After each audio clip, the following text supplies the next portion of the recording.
Hello students, स्वागत है आप सभी का एक बार फिर से हमारे यूट्यूब चैनल पर। And we are here with another video.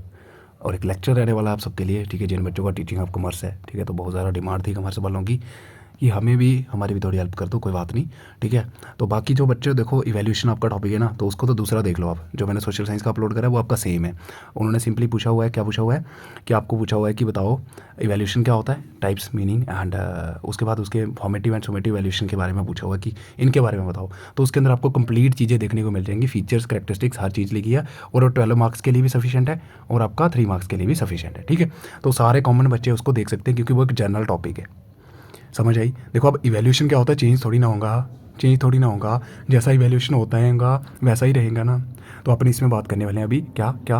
और टीचिंग एड्स भला भी देख लो, ठीक है। और अगर थोड़ा बहुत अपडेटेशन की ज़रूरत है तो वो मैं अपलोड कर दूंगा शाम तक, ठीक है।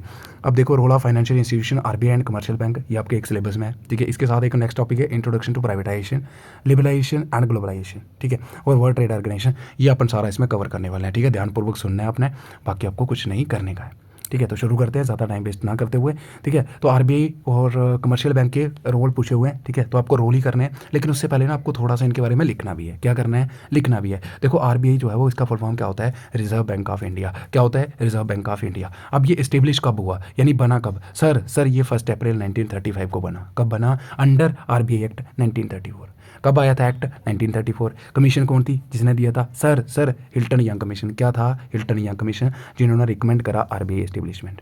समझ आई? अब शुरू में जब ये बना 1935 में, तो क्या था ये? क्या था सर? ये एक प्राइवेट बैंक था। क्या था? एक प्राइवेट बैंक। अब इसका नेशनलाइजेशन यानी राष्ट्रीयकरण कब हुआ इसका? 1949 के अंदर, ठीक है। उसके बाद ये क्या हो गया? Under government control. समझ आई? समझ आई? बस इतना याद रखना। और ये आरबीआई जो है वो नॉन फंडिंग बैंक होता है, act as a facilitator. And facilitator की बात करें ना, तो पहले क्या होता था, ये रेगुलेटर हुआ करता था, यानी पॉलिसीज आरआर को सेट करना, सीआरआर को सेट करना, बैंक रेट सेट करना, तो मतलब रेगुलेटर करता था ये, मतलब एकदम इसका बहुत ज़्यादा जो है वो मनमानी चलती थी। लेकिन 1991 के बाद जैसे अपना क्या आया? न्यू इकोनॉमिक पॉलिसी आया। क्या आया? New economic policy. तो इसका रोल जो था ना, रेगुलेटर से क्या हो गया चेंज? फैसिलिटेटर। समझ आई? समझ आई? अब ये बढ़ावा देता था, फैसिलिटेट करता था। और नॉन फंडिंग है, यानी इन्वेस्टमेंट नहीं करता ये, कभी भी कहीं पे इन्वेस्टमेंट नहीं करता, ठीक है। और ये central bank of the country होता है, यानी मेन होता है, बैंकर का बैंक होता है, सबका बाप होता है। समझ आई? ठीक है। और इसका सेंटर ऑफिस, ध्यान रखना, इसका हेडक्वार्टर जब ये बना था, जब यानी 1935 के अंदर जब ये बना, तो इसका हेडक्वार्टर कहाँ था? कलकत्ता में। फिर क्या हुआ? 1937 में शिफ्ट हो गया कहाँ पे? मुंबई, जिसको अपन मुंबई कहते हैं आज। समझ आई? अब इसके फर्स्ट गवर्नर कौन थे? सर इसके पहले गवर्नर जब ये बना था ना, तो इसके ऑसबोर्न स्मिथ थे। क्या था? Osborne Smith. लेकिन फर्स्ट इंडियन कौन थे? Sir CD Deshmukh. अब आ जाता है करंटली कौन है? सर शक्तिकांत दास है। शक्तिकांत है ये, शक्ति, SHAKTI, SHAKTI, SHAKTI, आगे कांत दास, ठीक है। समझ आई? आरबीआई जो है वो गवर्न किया जाता है central board of director appointed by central government. अब सेंट्रल बोर्ड ऑफ डायरेक्टर के कितने मेंबर होते हैं? सर 21 मेंबर होते हैं। कितने होते हैं? 21 मेंबर होते हैं। समझ आई? जिसमें अपने डायरेक्टर आते हैं, ठीक है। एक तो गवर्नर होता है, जो डायरेक्टर्स होता है उसके अंदर एक गवर्नर होता है, और 4 जो होते हैं ना, 4 डिप्टी गवर्नर होते हैं। और टेन्योर कितना होता है? सर 4 साल का ही टेन्योर होता है। समझ आई? नॉन ऑफिशियल डायरेक्टर की बात करें तो जो कि नॉमिनेट करती है गवर्नमेंट ऑफ इंडिया, 10 डायरेक्टर होते हैं, +2 गवर्नमेंट ऑफिशियल होते हैं, और 4 रीजनल डायरेक्टर्स होते हैं। तो कितने हो गए टोटल? सर टोटल ना 21 हो गए। समझ आया? समझ आया? बस ऐसे याद रखना। तो ये थोड़ा सा आप इसके बारे में इन्फो दे दोगे। अब उसके बाद देखो यहाँ पे चेन ऑफ कमांड, यानी अपन अगर देखें ना कि सेंट्रल बोर्ड ऑफ डायरेक्टर जो है वो आरबीआई के बीच में कैसे जो है वो रैंक के हिसाब से काम करते हैं। तो सबसे बड़ा जो है गवर्नर होता है, उसके बाद डिप्टी गवर्नर होता है, एग्जीक्यूटिव डायरेक्टर होते हैं, प्रिंसिपल चीफ, जनरल मैनेजर होता है। अगर लर्न करना होगा तो कर लेना, नहीं तो कोई ज़रूरत नहीं है। ये ऊपर वाला जो है, ये जो सफिशिएंट है आपके लिए। समझ आई? समझ आई? उसके बाद देखो क्या होता है, चीफ जनरल मैनेजर होते हैं, जनरल मैनेजर आ जाते हैं, डिप्टी जनरल मैनेजर आ जाते हैं, असिस्टेंट जनरल मैनेजर आते हैं, फिर मैनेजर, फिर assistant manager, then support staff जो होता है लास्ट में आ जाता है। तो ऐसे करके जो है वो चेन ऑफ कमांड जो है वो काम करती है कहाँ पे? आरबीआई के जो एक सेंट्रल बोर्ड होता है डायरेक्टर का। समझ आई? समझ आई? अब देखो रोल क्या है आरबीआई के। सर रोल और फंक्शन में अंतर क्या है? सर रोल ना कुछ अंतर नहीं है, बस थोड़ा सा अंतर है। फंक्शन मीन्स कार्य, रोल मीन्स क्या क्या भूमिका है इसकी। सर ये अपेक्स मॉनेटरी इंस्टीट्यूशन है। मॉनेटरी मतलब सर ये ना मॉनेटरी पॉलिसी को इम्प्लीमेंट करता है। क्या करता है?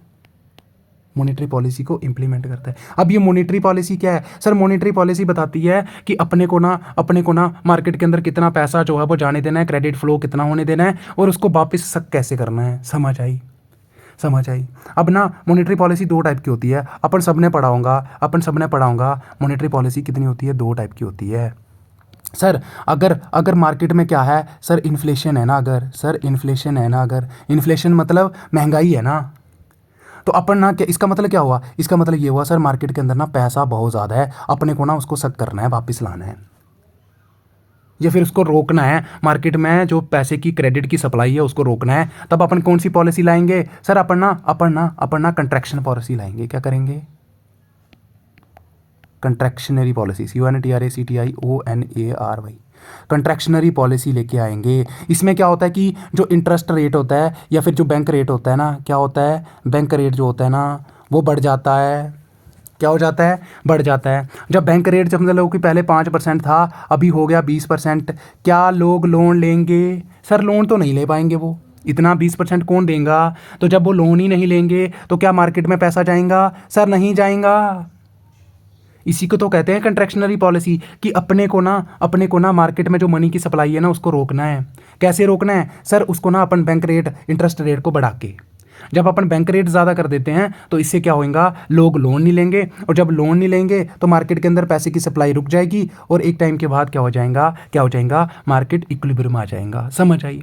अगर इसका उल्टा हो जाए, क्या उल्टा हो जाए सर मान लो कि अगर रिसेशन हो जाए, क्या हो जाए, रिसेशन हो जाए यानी मंदी हो जाए, मार्केट के अंदर क्या हो गया, बिल्कुल ही पैसे की कमी हो गई, तब क्या करेगा सर? आरबीआई ना एक्सपेंशनरी पॉलिसी लेके आएगा।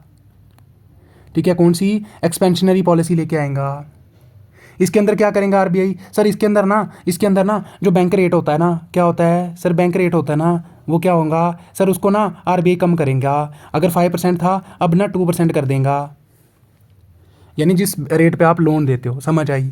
तो जब इसका रेट कम हो जाएगा तो अब क्या होएगा सर, जब रेट कम हो गया ना तो लोग ज़्यादा से ज़्यादा लोन लेंगे, और जब ज़्यादा से ज़्यादा लोन लेंगे तो क्या होएगा सर, मार्केट के अंदर ना पैसा ज़्यादा आएगा। जब मार्केट के अंदर पैसा ज़्यादा आएगा तो रिसेशन दूर होएगा। यस, तो यही तो अपनी पॉलिसीज़ होती हैं, इसी पॉलिसीज़ को कहते हैं मॉनेटरी पॉलिसी। और ये अपेक्स मॉनेटरी इंस्टीट्यूशन है, यानी पैसे का लेन देन, क्रेडिट फ्लो, ये सारी चीज़ें को देखना, ये इसकी मेन भूमिका है। Plays leading role in economic stability and growth of economic, ये मैंने बता दिया कि कैसे करता है। इकोनॉमिक स्टेबिलिटी कैसे रखता है? ऐसे रखता है सर, पॉलिसी इंप्लीमेंट करके।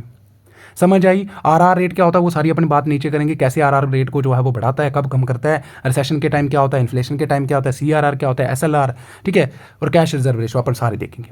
अब देखो, कंट्रोल मॉनेटरी पॉलिसी को कंट्रोल करता है और इंप्लीमेंट करता है, बता दिया मैंने, ठीक है। तो मॉनेटरी पॉलिसी एक ऐसी पॉलिसी होती है आरबीआई की जिससे वो क्या करता है, क्रेडिट फ्लो को रोकता है, यानी उसको बढ़ाता है, उसको कम करता है। वो मैंने बता दिया कि बढ़ाता कब है और कम करता है कब है। समझ आई। अब देखो यहाँ पे क्या कहता है, एडवाइजर होता है to government in economic and financial policies. अगर पैसे के लेन देन के ऊपर या कोई इकोनॉमिक पॉलिसी बनानी है तो वहाँ पे ये एडवाइजर भी होता है, गवर्नमेंट को एडवाइस भी करता है। समझ आई। रिप्रेजेंट करता है कंट्री को एट इंटरनेशनल इकोनॉमिक फॉर्म्स में, जैसे IMF हो गया, वहाँ पे ये क्या करता है, कंट्री को रिप्रेजेंट भी करता है। समझ आई। या फिर अपना जो वर्ल्ड बैंक हो गया। अब देखो, control inflation and recession and economic stability, ये मैंने आपको बता दिया कि इन्फ्लेशन को कैसे कंट्रोल करना है। रिसेशन मीन्स मंदी, बिल्कुल ही मार्केट के अंदर पैसा नहीं है। समझ आई। तो उसको भी ये कंट्रोल करता है। Act as a friend, philosopher and guide to the commercial bank. Sir जो कमर्शियल बैंक है ना, उनके लिए ये फ्रेंड भी है, दोस्त भी है, फिलोसफर भी है, और उनको गाइड भी करता है कि अपने को कैसे कैसे चीज़ें करनी है। Protect the market for government securities and channelise the credit transfer in the desired direction.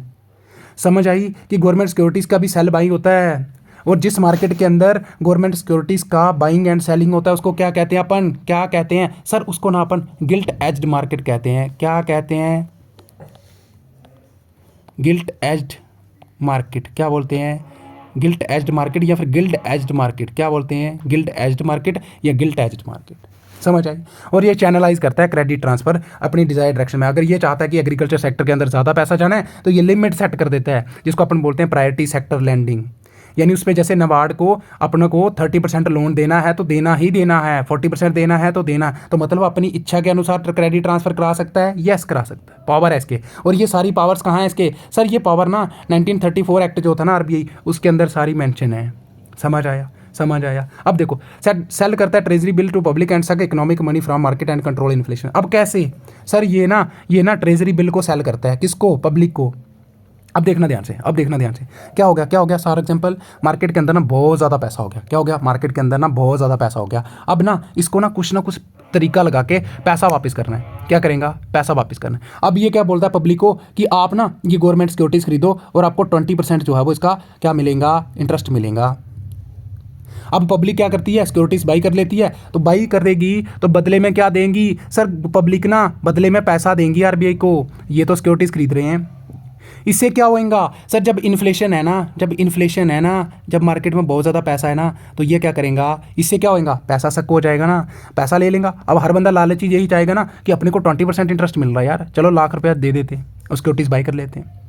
समझ आई? तो यहाँ पे बाइंग एंड सेलिंग होती है शेयर की गवर्नमेंट के, वो मैंने आपको बताया गिल्ट एज मार्केट होता है। और ये इस प्रकार से सिक्योरिटीज़ को भी सेल करता है, ट्रेजरी बिल को सेल करता है, जिससे क्या होगा? जो एक्सेसिव मनी है मार्केट से उसको सक कर लेता है एंड कंट्रोल इन्फ्लेशन। समझ आई? और अगर उल्टा हो जाएगा तो फिर तो आपको पता है कि क्या करेंगे, ये इंटरेस्ट रेट कम कर देगा। कौन सा? ट्रेजरी बिल वाला। ठीक है, तो फिर लोग बिल नहीं खरीदेंगे, जिससे क्या होगा? पैसा उनके पास ही रहेगा। एडवाइस करता है government on quantum, timing and terms of loan, यानी बताता है कि कितना लोन देना है, कितने टाइम के लिए, टर्म क्या रहेंगी लोन की, वो सारी उसके लिए भी गवर्नमेंट को एडवाइस करता है। Extend banking system territorially and functionally, मतलब इसका काम ये होता है कि पूरे हर एक देश के हर कोने तक जो है वो बैंकिंग सिस्टम को पहुंचाना। समझ आई? If foreign reserve deficit occur होता है तो then it take loan from IMF, यानी इंटरनेशनल मॉनेटरी फंड से भी ये क्या करता है सर, लोन भी लेता है अगर फॉरेन रिजर्व में कमी आ जाती है तो। समझ आई? आरबीआई जो है वो पब्लिकेशन भी करता है, जैसे हाफ ईयरली, जिसमें अपनी फाइनेंशियल स्टेबिलिटी रिपोर्ट निकलती है, मॉनेटरी पॉलिसी रिपोर्ट वही आ गया, और क्रेडिट फ्लो वाली, and report on financial review. समझ आई? तो ये इसके कुछ रोल आ गए। सर अब फंक्शन, सर रोल तो बहुत कम हुए और अपने सिलेबस में तो रोल है। सर सुनो, अपने को ना फंक्शन भी एज अ रोल लिख सकते हो आप। यही तो रोल है इसका, यही तो कार्य है इसका, यही तो काम है। क्या? सर करेंसी को इशू करना। सोल अथॉरिटी होती है, मतलब अकेली अथॉरिटी होती है इसके पास। यही डिसाइड करता है कि अपने को ना कितनी करेंसी इशू करनी है, कितना नोट छापने हैं और कितने सप्लाई करने हैं करेंसी नोट्स। समझ आई? अब देखो, क्रेडिट को कंट्रोल करना वही आ गया। सर प्रिंसिपल फंक्शन क्या है आरबीआई का, या रोल क्या है? सर क्रेडिट फ्लो, यानी कितना पैसा जो है मार्केट के अंदर जाने देना है, उसका मेन रोल है कि उसको रोकना, उस पर कंट्रोल करना। रिसेशन के टाइम क्या होगा? सर आरबीआई ना ये सारी चीज़ों के रेट जो है वो कम कर देता है। R means reverse repo rate, reverse नहीं होगा, रेपो रेट। ठीक है, आर वो ट्रिपल आर होता है, रिवर्स रेपो रेट। ठीक है, अपन बात करेंगे क्या होता है ये। एसएलआर होता है स्टैट्यूटरी लिक्विडिटी रेट, और कैश रिजर्व रेशो। इनके क्या हो जाएंगे? सर रिसेशन के टाइम ना इन सभी के रेट जो है वो कम हो जाएंगे। इन्फ्लेशन के टाइम ना ये सारे बढ़ जाएंगे। अब बढ़ेंगे क्यों, वो भी अपन बात करेंगे। The credit policy of RBI affects the fund supply and availability in all sectors of the economy. समझ आया? देखो कर सकता है ये। अगर ये आर क्या होता है? सर आर ना इसको बोलते हैं अपन रीपरचेजिंग रेट या रेपो रेट। ठीक है, और ये ऐसा रेट होता है, क्या होता है? ऐसा रेट होता है जिसपे क्या करता है? सर आरबीआई ना लोन देता है किसको? कमर्शियल बैंक को शॉर्ट टर्म लोन के लिए। 1 to 2 मंथ टेन्योर होता है। तो उस रेट पे, जिस रेट पे भी वो बैंक लोन देगा, कौन? आरबीआई, किसको? कमर्शियल बैंक को, उसी को अपन आरआर कहते हैं। अब देखो, अगर रिसेशन है तो अपन क्या करेंगे? सर आरआर को ना कम कर देंगे। तो क्या होएगा? सर कमर्शियल बैंक ज़्यादा लोन ले पाएगा, किससे? आरबीआई से, और आगे ज़्यादा लोन दे पाएगा पब्लिक को। इससे क्या होएगा? सर मार्केट में पैसा ज़्यादा जाएगा, तो इन्फ्लेशन रिसेशन था वो कंट्रोल होगा, इन्फ्लेशन में उल्टा हो जाएगा। अब अपन सारा देखेंगे एसएलआर सीआरआर क्या होता है नीचे। ठीक है, अच्छा देखो, क्वांटिटेटिव मेजर भी होते हैं कुछ। ये तो आगे क्वांटिटेटिव, मतलब आप क्वांटिटी पे जो है वो रोक लगा रहे हो। अब क्वालिटेटिव मेजर भी तो होंगे। सर इसमें क्या होता है ना, प्रायोरिटी सेक्टर लैंडिंग होती है या फंडिंग होती है। यानी इसमें क्या होता है ना, किसी एक पर्टिकुलर सेक्टर के लिए अपन जो है वो पर्टिकुलर लिमिट सेट कर देते हैं। जैसे अपन आरबीआई क्या कर देता है, इशू कर देता है गाइडलाइन कि अपने को ना नाबार्ड में या एमएसएमई में या फिर जो अपने स्मॉल इंडस्ट्रियल डेवलपमेंट बैंक है ना, इनको आपको 40% लोन देना ही देना है। बाकी आप चाहे दो, जिधर मर्जी दो, लेकिन 40% आपका जो लोन है वो यहाँ जाना चाहिए। समझ आई? तो इसी को अपन बोलते हैं प्रायोरिटी सेक्टर लैंडिंग या funding. Credit policy affect the fund availability in the sector, particular sector में, and it is the selective measure to control the fund. जैसे आरबीआई की policy for loan for MSME, यानी medium small, वही आ गया। ठीक है, और नाबार्ड हो गया, National Bank for Agriculture and Rural Development. समझ आई? Collection and publication of statical data, यानी स्टैटिस्टिकल डेटा जो होता है उसको ये कलेक्ट भी कर सकता है और पब्लिकेशन भी कर सकता है उसकी। किसके? सर जो कमर्शियल बैंक होते हैं उनके रिलेटेड, लेकिन कंट्री के अंदर होने चाहिए, वो याद रखना, बाहर नहीं, उनके रिलेटेड नहीं कर सकता ये। बैंकर ऑफ गवर्नमेंट होता है सर ना ये एक्सेप्ट करता है और पे करता है किसके भी हाफ पे, सर गवर्नमेंट के कहने पे लोन भी देता है ये गवर्नमेंट को, और उसको रीपे करना होता है गवर्नमेंट को विद इन 90 डेज। समझ आई, समझ आई, समझ आई। जैसे मैं आपको बोल देता हूँ ना, जैसे आप जो है ईएमआई करवाते हो और आपके खाते से जो है वो पैसे कटते जाते हैं, मतलब बिहाफ ऑफ यूर्स, आपके कहने पे पैसे दे रहा है कौन, कमर्शियल बैंक। इसी प्रकार से आरबीआई भी जो है वो पैसे देता है किसके कहने पे, गवर्नमेंट के कहने पे। समझ आई, समझ आई, एक्सेप्ट भी करता है। Promote banking habits among people and mobilize saving, यानी लोगों के अंदर जो है वो हैबिट किसकी, बैंकिंग की, कि आप ज़्यादा से ज़्यादा पैसा जमा करवाओ, आपको इतना इंटरेस्ट मिलेगा। समझ आई, एड्स आती हैं बहुत सारी। अब देखो यहाँ पे अर्लियर जो था वो आरबीआई प्ले करता था important role to mobilise funds various sectors, लेकिन अभी क्या होगा, आरबीआई ने बोला यार मेरे से ना इतना बर्डन सहन नहीं होता। उसने क्या बोला कि नाबार्ड तुम एग्रीकल्चर का संभाल लो, ट्रेड का भाई यानी एक्सपोर्ट इंपोर्ट बैंक तुम संभाल लो, स्मॉल इंडस्ट्री के लिए भाई small industry development bank of India तुम संभाल लो। समझ आई, समझ आई, याद रखना। और नाबार्ड की फुल फॉर्म क्या होती है, national Bank for Agriculture and Rural development. उसके बाद देखो बैंकर का बैंक होता है ये, आरबीआई कंट्रोल करता है, सुपरवाइज करता है commercial banks under RBI act 1934, और जो बैंकिंग रेगुलेशन एक्ट था 19, मतलब उसके अंदर पावर दी गई है इसको कि तुम ना बाकी बैंक्स को जो है वो कंट्रोल कर सकते हो, सुपरवाइज कर सकते हो कि क्या कर रहे हैं, उनके अफेयर कैसे चल रहे हैं। समझ आई, समझ आई। Lend money to all the commercial banks in the country, उनको ये पैसे भी देता है उधार पर, यानी इंटरेस्ट पर। अब देखो आरबीआई का कस्टडियन, सॉरी आरबीआई का कस्टडियन नहीं होगा, ये कस्टडियन होता है फॉरेन एक्सचेंज रिजर्व का, याद रखना। समझ आई, यानी देख रेख करता है उन्हीं कि अपने फॉरेन रिजर्व कितने हैं। अगर फॉरेन रिजर्व कम हो जाते हैं तो क्या करेगा, आईएमएफ से लोन भी लेगा। उसके बाद फॉरेन एक्सचेंज जो रिजर्व है, for keeping the foreign exchange rate stable, RBI buy करता है और सेल करता है currencies and protect the country foreign fund. समझ आई। आरबीआई इन्फोर्स करता है the provision of FEMA and earlier, जिसको फीरा कहते थे। फीमा मतलब फॉरेन एक्सचेंज मैनेजमेंट एक्ट, और फीरा मतलब फॉरेन एक्सचेंज रेगुलेशन एक्ट था। ये पहले होता था फीरा, 1999 में इसका बन गया नाम फीमा, यानी foreign exchange management act. Currency policy भी होती है इसकी, मोनेटाइजेशन करना, डिमोनेटाइजेशन करना। मोनेटाइजेशन मतलब कौन से नोट नई करेंसी छापनी है, कौन सी करेंसी बंद करनी है, ठीक है। एडिक्वेट मनी सप्लाई को जो है वो मेंटेन रखना to the economy and maintain equilibrium in the economy. समझ आया। डेवलपमेंट ऑफ फाइनेंशियल सिस्टम, यानी फाइनेंशियल सिस्टम मतलब वही आ गया, इसी ने कहा था कि अगर फाइनेंस जो है वो finance is the blood of financial system, then RBI जो वो हार्ट है। हार्ट क्या काम क्या होता है, सर पंप करना। किसको पंप करना, सर ब्लड को पंप करना। इसी प्रकार से आरबीआई जो है वो पंप करता है कि पैसा कहाँ जाएगा, क्रेडिट कहाँ जाएगा, कौन सी डायरेक्शन में जाएगा। समझ आया। और बिना पैसे के तो फाइनेंशियल सिस्टम बेकार है। वही बोला कि फाइनेंस का जो फाइनेंस है वो ब्लड है किसका, फाइनेंशियल सिस्टम का। तो अगर तो फिर सुनो उन्होंने बोला कि फाइनेंस अगर ब्लड है फाइनेंशियल सिस्टम का, तो आरबीआई हार्ट है फाइनेंशियल सिस्टम का। पंप तो यही करेगा ना, यही डिसाइड करेगा कौन सी डायरेक्शन में क्रेडिट फ्लो होना चाहिए, कौन सी में नहीं। समझ आया। अब देखो fund transfer and payment mechanism, यानी अपन देखते हैं ना गूगल पे, एम पे, इनके रिलेटेड पॉलिसीज़ बनाना, रूल रेगुलेशन, ये सारे यही बनाता है। डिजिटल पेमेंट हो गया। समझ आई। अब देखो important terms, SLR, CRR, bank rate, RR, ये बताना। देखो यहाँ पे आरआर से शुरू करते हैं। आरआर मैंने क्या बोला कि आरबीआई ना लोन देगा किसको, कमर्शियल बैंक को, एक पर्टिकुलर रेट पे, उसी को बोलते हैं रेपो रेट। और अभी ये कितना है 6.50, और ये शॉर्ट टर्म लोन होता है। अगर लॉन्ग टर्म देना होगा ना तो बैंक रेट, क्या बोलते हैं उसको, बैंक रेट। देगा कौन, सर आरबीआई ही देगा लोन किसको, कमर्शियल बैंक को, पर लॉन्ग टर्म के लिए देगा। समझ आई। अब रिवर्स रेपो रेट क्या होगा, सर उल्टा होएगा। उल्टा मतलब अभी ना पहले आरबीआई दे रहा था ना, तो अभी ना आरबीआई लोन लेगा किससे, कमर्शियल बैंक से। देखो इससे क्या होएगा ना, देखो इसमें क्या होता है कि आरआर मतलब इसको बोलते हैं रिवर्स रेपो रेट। क्या बोलते हैं, रिवर्स रेपो रेट। अब ना क्या होता है, कमर्शियल बैंक के पास बहुत ज़्यादा पैसा है, ऐसे सोचो कमर्शियल बैंक के पास बहुत ज़्यादा पैसा है और इकोनॉमिक में क्या है, इन्फ्लेशन है। क्या है, इन्फ्लेशन चल रही है। अब क्या होएगा, सर आरबीआई चाहेगा कि ये जो कमर्शियल बैंक है ना, ये कम से कम लोन दे आगे, ताकि जो मनी सप्लाई है वो रुक जाए मार्केट के अंदर। तो आरबीआई क्या बोलता है कि चलो मैं तुम्हें ना 4% जो है वो इंटरेस्ट देता हूँ, तुम मुझे दे दो लोन। तो ये क्या होएगा, ये कमर्शियल बैंक भी सोचेगा चलो आगे कौन करेगा सरदर्दी, इसी को दे देते हैं, तो ये लोन ले लेगा। तो यहाँ से कमर्शियल बैंक के पास क्या हो जाएगा, पैसा कम हो जाएगा। तो फिर क्या होगा, आगे ये लोन दे पाएगा कमर्शियल बैंक, नहीं दे पाएंगे ना, क्योंकि इसने किसको दे दिया, आरबीआई को। तो ये भी एक तरीका होता है किसको, इन्फ्लेशन को रोकने का। और याद रखना इन सब के रेट जो है वो बढ़ जाते हैं at the time of inflation. अब आरआर अगर बढ़ गया तो अगर बढ़ा दिया, फॉर एग्जांपल 20% कर दिया, तो क्या कमर्शियल बैंक आरबीआई से लोन लेगा? नहीं लेगा। तो ये क्या आगे दे पाएगा? नहीं दे पाएगा। तो इससे भी क्या होगा, मनी सप्लाई जो है वो रुक जाएगी। समझ आई?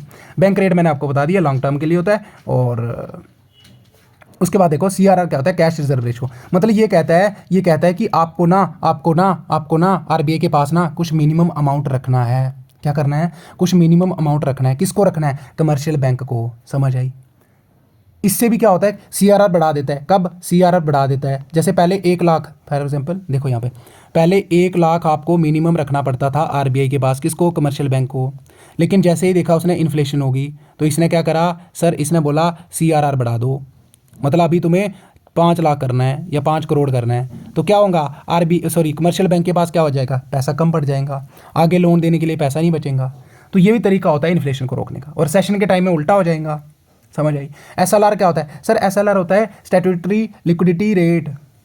ये कहता है कि कुछ बैंक को, कमर्शियल बैंक को कुछ मिनिमम अमाउंट अपने पास रखना है इन दी फॉर्म ऑफ लिक्विड, यानी लिक्विड फॉर्म में। लिक्विड क्या होता है? जिसको अपन जल्दी यूज़ कर सकते हैं, वही होता है लिक्विड। जैसे पानी है, एक आपके सामने बर्फ़ रखी हुई है, एक पानी है, तो सबसे ज़्यादा लिक्विड फॉर्म है क्या? पानी, जिसको अपन इमीडिएट यूज़ कर सकते हैं। तो लिक्विड क्या होता है? Sir cash is the most liquid होता है जो फॉर्म में होता है, और लैंड जो है वो लीस्ट लिक्विड होता है। समझ आई? तो it refers to the ratio of liquid assets of bank to their deposit liability, यानी लोगों ने कितना पैसा करवाया था जमा। जैसे समझ लो कि 200 करोड़ रुपया पैसा जमा हो गया बैंक के अंदर, उसके पास कितने लिक्विड एसेट्स हैं अभी, उसी की रेशो को तो कहते हैं। फॉर एग्जांपल उसके पास अभी कितना है, ये 200 करोड़ था, अभी उसके पास 20 करोड़ ही जो है वो कैश फॉर्म में बचा हुआ है। समझ आई? और ये डिसाइड करता है, क्या डिसाइड करता है सर, ये इंश्योर करता है कि बैंक की सॉल्वेंसी। फॉर एग्जांपल अगर ये एसएलआर की प्रोविज़न नहीं होती, एसएलआर की प्रोविज़न नहीं होती कि आपको मिनिमम अमाउंट अपने बैंक के अंदर, यानी कमर्शियल बैंक को कैश की फॉर्म में रखना है या लिक्विड फॉर्म में रखना है, ठीक है। तो अगर ये प्रोविज़न ना होती तो क्या करता कमर्शियल बैंक जो थे वो सारा लोन दे देते। तो अगर फॉर एग्जांपल कोई पैसे लेने आ जाता तो क्या देता? ये कुछ नहीं देता ना, इसके पास तो था ही नहीं कुछ। लेकिन इसीलिए आरबीआई ने क्या करा कि एसएलआर की प्रोविज़न रखी है, जो कि अभी रेट कितना है, 18% है, याद रखना, ठीक है। और ये सॉल्वेंसी बताता है कि आप जो है वो इमीडिएट पेमेंट कर सकते हो, यानी जो डिमांड लाइबिलिटी होती है, अगर डिमांड पे किसी को पैसे की ज़रूरत पड़ गई तो क्या उसको दे पाते हो पैसा वापस या नहीं। तो अगर ये एसएलआर की प्रोविज़न नहीं होती तो वो कमर्शियल बैंक सारा लोन दे देता, इसके पास कैश बचता ही नहीं, यानी एसेट बचता ही नहीं। तो फिर क्या होता, अगर कोई पैसा लेने आ जाता तो क्या करता? ये कुछ नहीं करता ना। समझ आई? In simple terms we can say that it is the minimum amount that a commercial bank must be maintained in the liquid form, यानी कैश, गोल्ड, सिक्योरिटीज, 3 फॉर्म में वो रख सकता है। समझ आई? अब जा जो नीचे, अब आ गया कमर्शियल बैंक, ठीक है। तो आपको अच्छा कंटेंट मिल रहा है, ठीक है, बस ऐसे कर लेना, ठीक है। और ये टर्म्स लिख के आ जाना, कोई बात नहीं। अब देखो कमर्शियल बैंक क्या होता है? सर कमर्शियल बैंक ना जो अपने दूसरे बैंक होते हैं, ठीक है, जो भी अपना कमर्शियल वर्क करते हैं, डे टू डे वर्क, जो पब्लिक को सपोर्ट प्रोवाइड करते हैं, बहुत सारी फैसिलिटीज़ प्रोवाइड करते हैं, तो ये फाइनेंशियल इंस्टीट्यूशन होते हैं। इनका मेन मोटिव क्या होता है? प्रॉफिट। क्या होता है? प्रॉफिट, ठीक है। It is a financial institution और organization that handles all transaction involving public money deposit, यानी पब्लिक पैसा जमा करवाती है, पब्लिक पैसा निकलवाती है, पैसा यहाँ पे लैंडिंग होती है, यानी लोन मिलता है इन्वेस्टमेंट के लिए। Other familiar services activity, other familiar services mean जैसे आपको ऑनलाइन बैंकिंग सिस्टम हो गया, ये सारी प्रोविज़न मिलती हैं, ठीक है। These banks are for profit organization and that operate solely for financial gains, यानी पैसा कमाने का इनका मेन मोटिव होता है। आपको इंटरेस्ट चार्ज करते हैं जी, करते हैं। पब्लिक डिपॉजिट करती है मनी कमर्शियल बैंक के अंदर, फिर यही पैसा जो है वो बैंक यूज़ करता है लोन के लिए। समझ आई? ठीक है, to other people and this deposit serve as a capital, क्योंकि ये जो डिपॉजिट करवाते हो ये तो कैपिटल आ गया ना, क्योंकि वो उससे क्या कमा रहा है? पैसा कमा रहा है आगे, क्योंकि आपने पैसा करवाया बैंक के अंदर जमा, अब बैंक ने क्या करा? वही पैसा किसी दूसरे बंदे को लोन दे दिया। तो कैपिटल क्या होता है? कैपिटल कोई भी ऐसी चीज़ होती है जो अपने को पैसा कमाने देती है। जैसे एक मशीन खरीदते हो आप, अगर उससे आप पैसा कमा रहे हो तो वो आपके लिए कैपिटल आ गया। समझ आई? कैपिटल पैसा नहीं होता, कैपिटल कोई भी चीज़ हो सकती है जो कि आपको पैसा कमाने में हेल्प करती है। समझ आया? आपने एक ऑटो खरीद लिया, ऑटो क्या है? ऑटो आपको पैसा कमा रहा है, कमा के दे रहा है, तो कैपिटल आ गया। समझ आई? और for the loan and contribute in the creation of capital, credit and market liquidity, commercial banks are crucial for a nation's economy, क्योंकि ये क्रूशियल होते हैं, इंपॉर्टेंट होते हैं, क्योंकि मैंने आपको बता दिया क्यों इंपॉर्टेंट होते हैं। समझ आई? जनरल रोल क्या होता है कमर्शियल बैंक का? Is to provide financial service to public business, ensure economic social stability, sustainable growth of economy. ये तो बता दिया आपको मैंने। ठीक है, अब देखो कमर्शियल बैंक ना अपन दो में, schedule bank, non schedule bank, इसमें पब्लिक बैंक, प्राइवेट होगा ये, ठीक है। और फॉरेन बैंक आते हैं किसमें? शेड्यूल में। ठीक है। तो देखो ये आपको लिख के आना है टाइप्स में, ठीक है। प्राइवेट बैंक वो होते हैं जो कि जिसमें मैक्सिमम शेयर किसके होते हैं, प्राइवेट फर्म के होते हैं। किसके, प्राइवेट फर्म के। जैसे HDFC हो गया, ठीक है, housing development finance corporation, example के साथ लिख के आपको आना है। Industrial credit and investment corporation of India, ICICI या येस बैंक, ये अपने सारे क्या हैं, प्राइवेट। यानी इनमें जो मैक्सिमम शेयर है ना 51% से ज़्यादा किसी अगर कंपनी के शेयर होते हैं तो वो उसी की हो जाती है। तो इसका मतलब क्या हो गया, 51% से ज़्यादा शेयर इसमें किसके होते हैं, प्राइवेट। समझ आया। अब देखो पब्लिक बैंक मीन्स इसमें 51% से ज़्यादा किसके होंगे, पब्लिक के होंगे। ये तो आपको पता ही है ना कि ओनर कब बनता है कोई, जिस भी बंदे के 51% से ज़्यादा शेयर होते हैं किसी चीज़ में तो वो उसका ओनर बन जाता है। समझ आई। अब देखो यहाँ पे, अब देखो पब्लिक मीन्स मैंने बता दिया कि गवर्नमेंट के ज़्यादा शेयर होंगे यहाँ पे। और उसके बाद SBI हो गया, State Bank, Punjab National Bank, Dena Bank sorry. अब फॉरेन बैंक वो होते हैं कि कोई ऐसे बैंक जिनका हेडक्वार्टर फॉरेन में है और उनकी ब्रांचेस यहाँ पे लोकेटेड है। समझ आई। जैसे HSBC, Hong Kong and Shanghai banking corporation. समझ आई। अब देखो यहाँ पे फंक्शन रोल क्या हो जाएंगे कमर्शियल बैंक के। सर इसके तो सारे फंक्शन हैं जो अपन करते हैं। आपका खाता है ना बैंक में, तो क्या क्या फंक्शन देता है वो आपको। सर पहले तो आपको एक्सेप्ट करता है वो डिपॉजिट, आप पैसा जमा करवा सकते हो, सेविंग कर सकते हो आप, करंट अकाउंट, फिक्स्ड अकाउंट, ठीक है। अब करंट अकाउंट पता किसके होते हैं, जिनके बिजनेस होते हैं, ठीक है। फिक्स्ड होते हैं, ठीक है। और बाकी all forms of deposit are accepted by commercial bank. Loan देता है, यस देता है लोन सर, बिजनेसमैन हो गए, ठीक है, एंटरप्रेन्योर्स हो गए। टैक्स कलेक्ट करता है, ठीक है। और interest on loan is the main source of revenue for every commercial bank. यानी हर एक कमर्शियल बैंक के लिए अगर रेवेन्यू की बात करें यानी उसकी इनकम की बात करें तो वो क्या है, इंटरेस्ट ऑन लोन जो वो लेता है। समझ आई। डिमांड लोन होते हैं, overdraft, short term loan, cash credit, ये देता है सारी चीज़ें। यस डिमांड लोन मतलब जैसे आपको लोन पड़े, ज़रूरत पड़ी तो आपने लोन ले लिया। ओवरड्राफ्ट, करंट अकाउंट होल्डर को ओवरड्राफ्ट की फैसिलिटी भी दी जाती है। जैसे अगर उनके खाते में 2 लाख रुपये हैं तो बिजनेसमैन है ना वो क्या है, 2 लाख उसके खाते में है और वो बिजनेसमैन है, ठीक है, उसका करंट अकाउंट है, तो उसको क्या मिलेगा, सर अगर आपको 3 लाख चाहिए ना तो आप 1 लाख जो है वो ज़्यादा निकलवा सकते हो। समझ आई। तो इसी को कहते हैं ओवरड्राफ्ट। शॉर्ट टर्म लोन भी देता है, कैश क्रेडिट का क्रिएशन भी करता है, ठीक है। Deposit money can be use to give loan others and help in the credit creation for more. या फिर ऐसे भी होता है, क्या होता है, जब अपन खाता खुलवाते हैं बैंक के अंदर, जब अपन खाता खुलवाते हैं क्या इमीडिएट कैश मिल जाता है, नहीं ना, पहले अपने को खाता खुलवाना है, ठीक है। तो इस तरीके से क्रेडिट क्रिएशन भी होती है। लॉकर फैसिलिटी प्रोवाइड करता है, यस करता है। अपन जो है अपनी सिक्योर चीज़ें जो बिलोंगिंग्स होती हैं, गहने वगैरह जो है वो रख सकते हो। एक्सचेंज ऑफ सिक्योरिटीज़ भी होता है, यस। बैंक एज एजेंट, ठीक है, एजेंट भी तरह के भी काम करता है ये। जैसे टैक्स रिटर्न फिल करने में आपकी हेल्प करता है, टैक्स रिफंड करने में, अगर प्रीमियम जैसे किसी का टैक्स ज़्यादा डिडक्ट हो जाता है तो उसको वो रिटर्न भी करता है। प्रीमियम होगा जैसे पॉलिसी वगैरह, लोन पेमेंट फैसिलिटीज़ भी आपको प्रोवाइड करता है। Provide facilities for processing cheque, draft, bill and other financial facilities, ठीक है। अगर कोई चेक प्रोसेस करना है उसके लिए भी आपको फैसिलिटी देता है कि नहीं, यस। फॉरेन एक्सचेंज के साथ भी डील करता है। ग्रोथ ऑफ एंटरप्रेन्योरशिप कैसे करेगा, सर ये ना उनको लोन दे के अपना बिजनेस स्टार्ट करने में हेल्प करता है। समझ आई। वेल्थ क्रिएशन भी होती है, ठीक है, वही आगे इंटरेस्ट लेगा, ठीक है, और जब डिपॉजिट करेगा तो वही पैसा आगे लोन दे देगा, तो इससे भी क्या हो रहा है, वेल्थ बन रही है ना, पैसा बन रहा है। ओवरड्राफ्ट फैसिलिटी वही आ गया, ठीक है, ओवरड्राफ्ट आप सर्टन लिमिट तक निकलवा सकते हो। इन्वेस्टमेंट ऑफ फंड भी कर सकते हो, ठीक है। सरप्लस अगर इसके पास बहुत ज़्यादा पैसा आ जाता है ना तो ये पैसा गवर्नमेंट सिक्योरिटीज़ जो है वो उनको खरीदने में लगा देता है या फिर इन्वेस्ट कर देता है। समझ आई। अगर इसके पास ज़्यादा पैसा है तो। Act as a trustee, attorney, executor भी होता है, यानी अपना ट्रस्टी भी है ना, अपन ट्रस्ट कर सकते हैं बैंक पे, यस कर सकते हैं। बिल को एक्सेप्ट करता है, इलेक्ट्रिसिटी बिल करवा सकते हो, गैस बिल करवा सकते हो, एटसेट्रा। कार्ड्स की फैसिलिटी भी प्रोवाइड करता है, जैसे क्रेडिट कार्ड, डेबिट कार्ड, ठीक है। क्रेडिट कार्ड क्या होता है कि अपने को ना लोन मिल जाता है। डेबिट कार्ड तो वही आ गया अपना बैंक का जो कार्ड होता है, ठीक है। फाइनेंशियल एग्रीकल्चर सेक्टर में ये हेल्प करता है, ठीक है। और education loan with special provision के साथ भी देता है, जिसमें आपको इंटरेस्ट रेट थोड़ा चार्ज कम होते हैं। समझ आई। तो ये इसके क्या आ जाएंगे सर, फंक्शन या रोल। समझ आई। तो अपने को ये सारे लिख के आने हैं, ठीक है। अब देखो, अब और उसके बाद क्या सिलेबस में आपके, सर उसके बाद ना अपने सिलेबस में ना वर्ल्ड ट्रेड ऑर्गेनाइजेशन है। क्या है सर, वर्ल्ड ट्रेड ऑर्गेनाइजेशन। अब वर्ल्ड ट्रेड ऑर्गेनाइजेशन क्या है सर ना, ये कि ऐसी इंटरनेशनल एग्रीमेंट एजेंसी होती है जो कि सर कंट्रोल करती है, क्या करती है सर, जो भी अपने ट्रेड फेयर होते हैं ग्लोबली यानी कंट्रीज़ के बीच में। समझ आया। अब क्या हुआ, वर्ल्ड ट्रेड ऑर्गेनाइजेशन कब बना सर, 1995 में बना। कब बना सर, 1995 में बना। अब ये सक्सेसर ऑर्गेनाइजेशन थी, यानी इससे पहले भी तो कुछ था सर। क्या था, गार्ड था, जो कि 1948 के अंदर बना था, लेकिन गार्ड जो था ना वो अच्छे से काम नहीं कर पा रहा था, इसलिए इसका क्या हो गया, ख़त्म हो गया, और ये फिर 1995 में वर्ल्ड ट्रेड ऑर्गेनाइजेशन बन गया। और याद रखना जब गार्ड बना था ना इसके कितने मेंबर थे 23, अभी इसके 150 मेंबर प्लस हैं, ठीक है, किसके, वर्ल्ड ट्रेड ऑर्गेनाइजेशन के। समझ आई, समझ आई। वही लिखा है countries as a global trade organisation to administer all multilateral trade agreement by providing equal opportunities to all the countries in the international market for trading purpose. यानी हर एक कंट्री को ये प्रोविजन देता है या उनको अपॉर्चुनिटी देता है कि हर एक बंदे को इक्वल, किसी के साथ डिस्क्रिमिनेशन ही, ठीक है, ट्रेड बैरियर को ख़त्म करना इसका मोटिव होता है मेन। कि जैसे होता है ना कुछ कंट्रीज होते हैं वो क्लोज इकोनॉमी रखते हैं अपनी, कि अपने को ना ट्रेड नहीं करना, तो ऐसा नहीं, ये बोलना है कि नहीं अपने को ना रूल बनाने हैं, टैरिफ नॉन टैरिफ जो ड्यूटीज़ होती हैं उनको कम करना इसका काम होता है, ठीक है। और जो मल्टीलेटरल ट्रेड होते हैं, मल्टीलेटरल मतलब एक से ज़्यादा कंट्रीज़ के बीच में जो आपस में ट्रेड होता है, ठीक है, उसको एडमिनिस्टर करना, ठीक है, यानी उसकी देख रेख करना, ठीक है, इसीलिए इसको वॉच डॉग भी कहा जाता है। समझ आई, इसको वॉच डॉग भी कहा जाता है, यानी कुत्ते की तरह देखता है कि कहाँ पे अच्छा ट्रेड हो रहा है, कहीं पे दिक्कत तो नहीं आ रही, कहीं पे हजार्डस वेस्ट का सब्सटेंस का जो है वो ट्रांसपोर्ट या ट्रेड तो नहीं हो रहा जिससे अपना इन्वायरमेंट डिग्रेड हो जाए। समझ आई।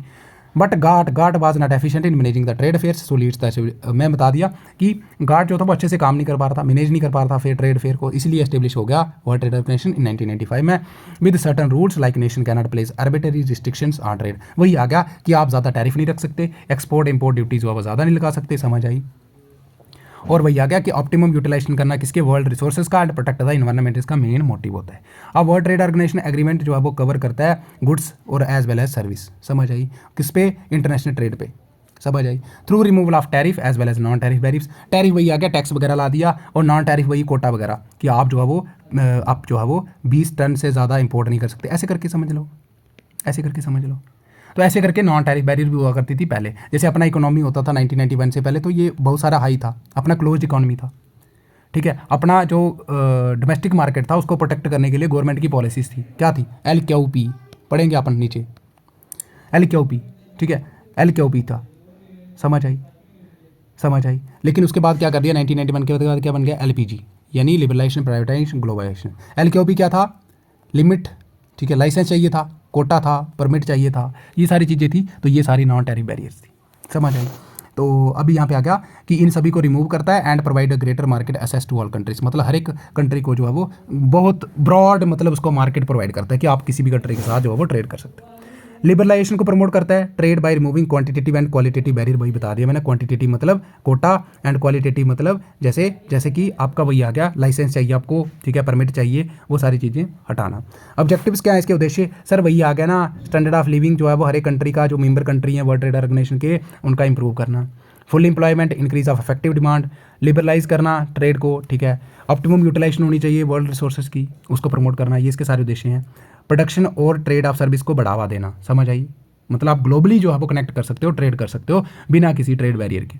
प्रोटेक्शन ऑफ एनवायरनमेंट भी जरूरी है, क्योंकि हजार्डस जो सब्सटेंस होते हैं या केमिकल हो गए, इनका भी जो है वो, या फिर इंडेंजर्ड स्पीशीज़ जो है, इनका भी आपको इंपोर्ट या ट्रेड नहीं करना है, ठीक है। Promote equitable non discriminatory multilateral durable trade system, मतलब ऐसा ट्रेड सिस्टम जो नॉन डिस्क्रिमिनेटरी होना चाहिए। ऐसा नहीं है कि एक कंट्री ज़्यादा ट्रेड कर सकता है, दूसरे के ऊपर आपने रोकथाम लगा दी, वो कर ही नहीं सकता, तो ऐसा नहीं होना चाहिए, सबको इक्वल अपॉर्चुनिटी। समझ आई, equitable. Ensure linkage between environmental policies, trade policies, overall development करवाना इसका मेन काम होता है, कि इन्वायरमेंटल पॉलिसीज़ के हिसाब से भी चलना, मतलब जैसे इंडेंजर्ड स्पीशीज़ है उसका आप ट्रेड नहीं कर सकते। समझ आई। तो उनके बीच में लिंकेज भी करवाना कि उसी हिसाब से सारी चीज़ें एक साथ चलना और ओवरऑल डेवलपमेंट कराना इकोनॉमी की, वही इसका मोटिव होता है। फंक्शन क्या आगे, सर फंक्शन ना प्रोवाइड करता है facility to implement, promotion, administration of operation, multilateral, bilateral trade, मतलब उसके रिलेटेड पॉलिसीज़ बनाना, उनको इंप्लीमेंट करना, प्रमोट करना, एडमिनिस्टर करना यानी देख रेख करना, ठीक है। मल्टीलेटरल वही आ गया, एक कंट्री से ज़्यादा जो अपने क्या होते हैं ट्रेड चलते हैं, यानी एक जो 3-4 कंट्री मिलकर ट्रेड हो रहा है, मल्टीलेटरल हो गया। बाइलेटरल मतलब 2 कंट्री के बीच में जो ट्रेड हो रहा है। एडमिनिस्टर करना rule related to solve trade dispute, अगर कहीं पे ट्रेड डिस्प्यूट हो जाता है तो उसके रिलेटेड भी क्या करना, रूल बनाना। समझ आया, समझ आया। अब देखो फर्म्स बनती हैं, आपने देखा होगा, ठीक है, कॉल आउट फर्म बनती हैं। अब देखो provide platform to member countries to discuss trade tariff, मतलब प्लेटफॉर्म भी है एक, यहाँ पे जो ट्रेड मेंबर कंट्रीज हैं इसके, वो डिस्कस कर सकते हैं क्या, कि अपने को ना कितना टैरिफ लगाना है, इंपोर्ट एक्सपोर्ट ड्यूटी जो अपनी होती है, ठीक है। WTO जो है वो प्रायोरिटाइज करता है developing and under developed country जो है उनको ज़्यादा प्रायोरिटी देता है, ठीक है। समझ आई, समझ आई। इंश्योर करता है ऑप्टिमम रिसोर्स यूज़ करना है अपने को, ठीक है। ऑप्टिमम मतलब एक सतत तरीके से, ज़्यादा ओवर एक्सप्लोटेशन नहीं करनी है। असिस्ट करता है ये IMF को एंड वर्ल्ड बैंक, जिसको अपन क्या कहते हैं, international bank for reconstruction and development, ठीक है, DEVELOP। स्पेलिंग देख लेना, कोई बात नहीं, कहीं पे मिस्टेक हो गया टाइप तो कोई बात नहीं, IBRD, समझ आई। Review and propagate world trade policies का रिव्यू करना, फिर से प्रोपोगेट यानी इंप्लीमेंट करना, फिर से उनको बनाना, समझ आई, इसका सारा काम होता है। Negotiation and settle disputes on trade, वही आ गया, बातचीत करवाना। कट टैरिफ ड्यूटीज़ कट करना, ट्रेड एग्रीमेंट करवाना। World trade organisation is also known as trade watchdog, समझ आया, क्योंकि ये लुक आउट करता है, देखभाल करता है या देख रेख करता है इंटरनेशनल ट्रेड रेगुलरली एग्जामिन करता है उनको trade regimes of the individual members, यानी कंट्री की बात हो रही, समझ आई। तो इसीलिए इसको क्या कहते हैं, ट्रेड वॉच डॉग, याद रखना। अब देखो स्ट्रक्चर क्या होता है सर, स्ट्रक्चर तो वही हो गया, सिमिलर ही होता है क्या सर, इसमें ना हेड होता है डायरेक्टर जनरल, और जो इसकी हाईएस्ट डिसीजन मेकिंग बॉडी होती है ना, उसको बोलते हैं अपन सर मिनिस्ट्रियल कॉन्फ्रेंस, क्या बोलते हैं। अभी तक 6 मीटिंग हुई है उसकी, कितनी, 6 मीटिंग हुई हैं। पहली मीटिंग हुई थी, फर्स्ट मिनिस्ट्रियल कॉन्फ्रेंस हुई थी सिंगापुर, ये 9 से 13 दिसंबर 1996 में हुई थी, बस इतना याद रखना है, ठीक है। और ये तो इसके फंक्शन ही आगे सर, इसके फंक्शन यही आगे कि administering the world trade agreement को एडमिनिस्टर करना, ठीक है। फॉरम फॉर ट्रेड नेगोशिएशन, वही फॉर्म मैंने बनाया ना, कॉल आउट फॉर्म बनती हैं अगर कहीं ट्रेड डिस्प्यूट हो जाता है। हैंडलिंग ट्रेड डिस्प्यूट को हैंडल करना, मॉनिटरिंग नेशनल ट्रेड पॉलिसीज, ठीक है। टेक्निकल असिस्टेंस प्रोवाइड करना यानी हेल्प करना, ट्रेनिंग फॉर डेवलपिंग कंट्री को, वही मैंने बताया था, underdeveloped and developing nation को ज़्यादा प्रायोरिटी देता है। And cooperation with their international organisation, समझ आई, जैसे IMF और ये अपना वर्ल्ड बैंक के साथ भी कॉपरेट करके किसको लोन देना है, कितना देना है, वो सारी चीज़ें डिसाइड करते हैं, समझ आए। बाकी इसमें क्या लिखा है, establishment of world trade organisation is probably the most tangible outcome of Uruguay round negotiation हुआ था, उसके बाद ही ये बना था, ठीक है। एंड रेगुलेटेड किया जाता है ये माराकेश एग्रीमेंट और एस्टेब्लिश करा था वर्ल्ड ट्रेड ऑर्गेनाइजेशन, इसमें कुछ इतना है नहीं, ठीक है। अब आ जाओ नीचे, क्या है अपना सर, LPG आएगा इंपॉर्टेंट है, ठीक है। तो LPG क्या था सर, लिबरलाइजेशन, प्राइवेटाइजेशन, ग्लोबलाइजेशन, ठीक है। अब क्या हुआ था 1991 से पहले क्या हुआ करता था अपना ना, इंडिया का ना जो इकोनॉमी था ना, वो कैसा था सर, वो ना क्लोज्ड था, कैसा था सर, वो क्लोज्ड था। अपन ने कुछ बहुत सारी चीज़ें रखी थी सर, LQP रखा था। प्राइवेट अगर कोई फैक्ट्री इंस्टॉल करना चाहता है ना, यूनिट बनाना चाहता है ना, तो उसको ना लाइसेंस चाहिए। ऊपर से कोटा सेट कर दिया, कोटा मीन्स आप ना इससे ज़्यादा जो है वो क्वांटिटी के अंदर प्रोडक्ट नहीं बना सकते, या आप इससे ज़्यादा क्वांटिटी में प्रोडक्ट इंपोर्ट नहीं कर सकते, एक्सपोर्ट नहीं कर सकते। मेन मोटिव क्या था सर, इसका मेन मोटिव था प्रोटेक्ट करना है अपने किसको, डोमेस्टिक मार्केट को, जिसकी वजह से इंडिया रिसेशन में चल रहा था, समझ आई। अब 1991 में क्या हुआ, न्यू पॉलिसी लेके आए इकोनॉमिक, जिसमें PM नरसिम्हा राव जो थे वो प्राइम मिनिस्टर थे, मिनिस्टर मनमोहन सिंह जो फाइनेंस मिनिस्टर थे। अब economic reform, new policies related to growth and development of economy before 1991 policy, there was LQP, मैंने बता दिया, लाइसेंस लेना पड़ता था, कोटा रखा था, और परमिट वही आ गया, परमिशन चाहिए होती थी, ठीक है। अगर कोई नया यूनिट बनाना है किसके द्वारा, प्राइवेट सेक्टर के द्वारा, कोटा वही आ गया, आप लिमिटेड एक्सपोर्ट इंपोर्ट कर सकते हो, लिमिटेड क्वांटिटी में बना सकते हो, समझ आई। परमिट चाहिए होता था, ठीक है। अगर बिजनेस इंपोर्ट एक्सपोर्ट करना है तो उसके लिए परमिशन चाहिए होती थी। तो मतलब बहुत सारी जो थी वो रिस्ट्रिक्शन थी, जिसमें टैरिफ और नॉन टैरिफ दोनों आ जाते। अब LQP का एम क्या था सर, इसका एम था अपने डोमेस्टिक इंडस्ट्री या मार्केट को प्रोटेक्ट करना है, ताकि बाहर जो मतलब अपने उनको ही बढ़ा, क्योंकि अगर इंपोर्ट ही नहीं हो रहा है तो इसका मतलब क्या होगा, प्रोडक्ट सारे अपने ही बिकेंगे। लेकिन उसके चक्कर में क्या होता ना बाहर से पैसा इन्वेस्ट हो रहा था, ना कैपिटल फ्लो हो रहा था, समझ आई। तो इन पे कहीं ना कहीं इसका ड्रॉबैक था। अब क्या हुआ, न्यू इकोनॉमिक पॉलिसी 1991 में LQP को रिप्लेस किया गया बाई LPG, यानी लिबरलाइजेशन, प्राइवेटाइजेशन, ग्लोबलाइजेशन। आपको लाइसेंस नहीं चाहिए। उन्होंने बोला जो पहले PSU थे, पब्लिक सेक्टर जो थे, उन्होंने बोला कि नहीं अब ना डिसइन्वेस्टमेंट कर दो। पब्लिक सेक्टर जो थे, इन्होंने अपनी फैक्ट्रीज या इंडस्ट्रीज जो थी, यूनिट थे, इंटरप्राइजेस सेल कर दी किसको, प्राइवेट कंपनीज को। ग्लोबलाइजेशन आ गया कि अभी ना अपने को ना मतलब एकदम बॉर्डर फ्री ट्रेड करना है ग्लोबली, ये इनका मेन मोटिव था, समझ आई। तो अपन देखेंगे, ठीक है। अब देखो यहाँ पे इससे पहले क्या हो रहा था, 1991 से पहले गवर्नमेंट के जो खर्चे थे वो ज़्यादा थे, ठीक है। क्योंकि गवर्नमेंट का काम क्या होता है सर, गवर्नमेंट का काम क्या होता है सर, वेलफेयर मीन्स पब्लिक का फ़ायदा, मतलब पब्लिक का भला सोचना है। तो इससे क्या होएगा सर, इससे ना यही होएगा कि गवर्नमेंट तो पैसा ज़्यादा खर्चेंगी, लेकिन उसके पास रेवेन्यू नहीं आएगा ना। कैसे आएगा, क्योंकि वो तो लेती नहीं है। जैसे फ्री में खाना दे दिया, फ्री में राशन दे दिया, समझ आई, तो उसके पास कहाँ से आएगा रेवेन्यू, टैक्स तो आएगा नहीं। तो इसीलिए क्या हो रहे थे, एक्सपेंस ज़्यादा थे, रेवेन्यू से ज़्यादा थे। इंडियन इकोनॉमी जो थी full in the stage of recession, यानी मंदी चल रही थी, कोई ग्रोथ कोई डेवलपमेंट नहीं हो रही थी। अब 1991 में गवर्नमेंट ऑफ इंडिया पैसे लेने गई, लोन लेने गई IMF से, वर्ल्ड बैंक से। इन्होंने बोला अपन तुमको लोन देंगे, कितना $7 बिलियन का लोन भी मिला था। पर इन्होंने कहा, सजेस्ट करा कि तुम ना अपनी ये जो पॉलिसी है ना क्लोज्ड इकोनॉमी की, इसको ओपन कर दो। समझ आए। इन्होंने बोला चलो ठीक है हम कर देंगे। फिर तभी LPG आया। क्या आया? LPG आया। तो देखो लिबरलाइजेशन का मतलब क्या होता है? Freedom from government regulations, restrictions on production distribution of industrial export import, licensing policy of government, इनसे जो है वो फ्रीडम मिलना। पहले अपने को लाइसेंस चाहिए होता था, गवर्नमेंट की बहुत सारी रेगुलेशंस पॉलिसी थी, कोटा था, ठीक है, रिस्ट्रिक्शन ऑन प्रोडक्शन थी कि अपन ना ये चीज़ नहीं बना सकते। जैसे इसमें क्या था, रिजर्वेशन रखी गई थी, कुछ फैक्ट्री से रिजर्व रखी गई थी। जो अपनी हैंडलूम फैक्ट्री थे ना, हैंडलूम फैक्ट्री, उसको रिजर्व रखा गया था कि इसको ना सिर्फ स्मॉल सेक्टर ही बना सकते हैं। ठीक है, समझ आई, समझ आई। क्योंकि इन्होंने कहा ना, इनका कहना था कि अगर हमने इनको परमिशन दे दी ना प्राइवेट वालों को, तो ये जो हैंडलूम फैक्ट्री है ये यहाँ पे बर्बाद हो जाएगी। समझ आई। तो प्रोडक्शन पे क्या था, पहले रिजर्वेशन रखी गई, कंपनीज कुछ रिजर्व रखी गई थी कि ये कंपनी यही प्रोडक्ट बनाएगी, बाकी कोई कंपनी ये वाला प्रोडक्ट नहीं बना सकती। समझ आई। तो ये अब खत्म हो गया सारा। Liberal means free from internal and external factor. The word liberalisation derived from English word जिसका मतलब लिबरल, लिबरल मतलब फ्री। समझ आया। अब लिबरलाइजेशन मतलब laxity in the rules and regulation, मतलब अपने को रिलैक्सेशन मिलना, फ्री फ्रॉम किससे, जो रूल्स होते हैं रेगुलेशंस होते हैं। It refers to the relief from government's regulations, restriction on production and distribution, यानी अपन जो है वो बना नहीं सकते थे पहले, अगर बना सकते थे तो लिमिटेड क्वांटिटी में बना सकते थे, इंपोर्ट कर सकते थे तो लिमिटेड में कर सकते थे। समझ आई। मतलब लिबरल कर दिया, तुम फ्री हो, तुम जैसा चाहो कर सकते हो। It implies greater autonomy to the private और business enterprise in decision making and removal of government interferences, यानी अब गवर्नमेंट ने बोला अपने इंटरफेरेंस नहीं करेंगे, तुम जो है वो अपने हिसाब से करो जैसे करना है, पर इकोनॉमिक की डेवलपमेंट एंड ग्रोथ करवाओ। ठीक है, freedom to private sector from government control. समझ आई। तो यही होता है liberalisation.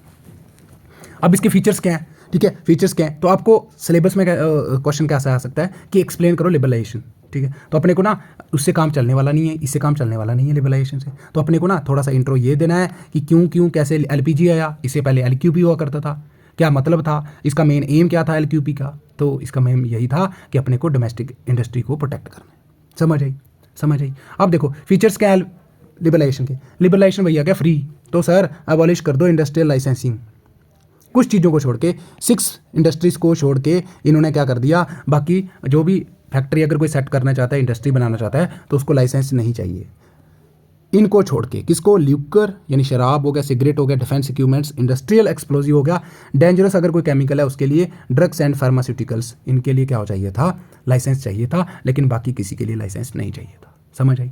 Liberalisation for foreign investment, यानी FDI जो है वो पहले क्या होता था 40% तक ही कर सकते थे, अभी जो है वो 100% भी कर सकते हो। समझ आई।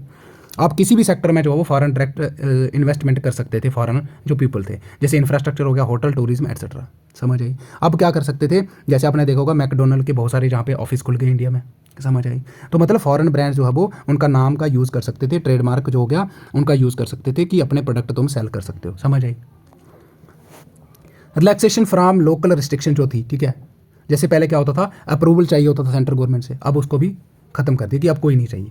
लेकिन कुछ चीज़ें थी, जैसे अगर अपने को कोई फैक्ट्री सेटअप करनी है और वहाँ पे पॉपुलेशन, अगर वो पोल्यूटिंग फैक्ट्री है, ये पोल्यूटिंग इंडस्ट्री है, तो यहाँ पे क्या है 1 मिलियन से ज़्यादा पॉपुलेशन है, तब आपको वो फैक्ट्री 25 किलोमीटर अवे होनी चाहिए सिटी से। ये कुछ ऐसे में था। ठीक है, बाकी आप कहीं पे भी फैक्ट्री जो है वो लगा सकते हो। समझ आई। एक्सेप्ट पोल्यूटिंग फैक्ट्री और लाइसेंस स्पेसिफाइड इंडस्ट्री, वही आ गया जो ऊपर अपने शेप बताई। समझ आई। उसके बाद liberalisation of foreign technology import, मतलब अब आपके पास लिबर्टी है, जितना मर्जी जो है वो फॉरेन टेक्नोलॉजी का इंपोर्ट कर सकते हो। पब्लिक सेक्टर में रिफॉर्म आया। ठीक है, इसमें क्या आया कि PSU था, जो पब्लिक सेक्टर यूनिट थे, उनको जो है वो ग्रेटर फ्रीडम दे दी गई कि तुम भी जो है वो अपने हिसाब से डेवलपमेंट करो। समझ आए। प्रोडक्ट बनाओ, उनकी डिस्ट्रीब्यूशन करो। तो through memorandum of understanding MOU। Restriction government, restricting governments interference, मतलब गवर्नमेंट की रिस्ट्रिक्शन जो थी वो उसकी ये इंटरफेरेंसेस थी जो अपनी पॉलिसीज या डिसीजन मेकिंग में, उसको भी कम कर दिया। अब MRTP एक्ट जो था इसको भी अबॉलिश कर दिया। अब MRTP एक्ट क्या था, monopolies restrictive trade practices act. इसका मतलब क्या हुआ कि अपन ना पहले हुआ करता था मोनोपोली हुआ करती थी, जैसे मार्केट के अंदर अगर एक ही सेलर है किसी चीज़ का एक ही सेलर है, तो वो क्या होगी, मोनोपोली होगी इसकी। तो इससे क्या होगा, अगर एक ही सेलर है, बायर बहुत सारे हैं, तो इससे क्या होगा, ये प्राइस डिस्क्रिमिनेशन करेगा ना, ये जैसा मर्जी चाहे रेट लगाएगा, क्योंकि लोगों के पास और कोई चॉइस ही नहीं है ना, लोगों को खरीदना ही पड़ेगा। समझ आई? तो monopolies and restrictive trade practice जो था इसको भी अबॉलिश कर दिया। इसमें क्या होता था, देखो रिस्ट्रक्चर करा गया, practice like concentration of economic power, वही आ गया कि एक के हाथ में सारी पावर है, ठीक है, वही बना रहा है प्रोडक्ट, वही सेल कर रहा है।